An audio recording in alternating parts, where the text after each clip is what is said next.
Usidhani ya kwamba kuna dawa ambayo itamsaidia mtu ambaye hana kazi anayoifanya ya mikono, amekaa tu, kazi yake ni kula, kulala na kwenda kwenye kazi yake ya ofisini, anakaa then anarudi nyumbani. Hakuna dawa ya kumsaidia mtu wa namna hiyo.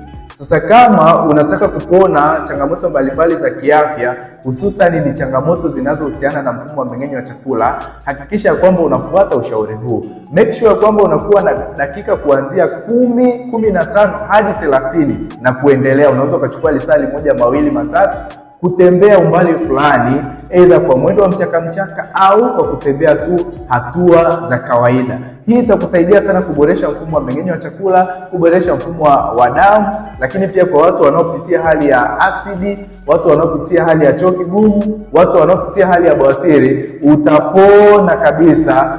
Pia ukizingatia na ulaji sahihi, hiyo inakuwa ni vizuri kabisa, then unarudi katika hali ya kawaida. So unaweza ukaona kwamba kuna changamoto zinakuumiza, lakini kama ukipata ushauri huo utarudi katika hali ya kawaida. Maisha bila bawasiri inawezekana, lakini kama tayari umeshapata bawasiri, unaweza ukarudi katika hali ya kawaida bila kutumia matibabu ya dawa.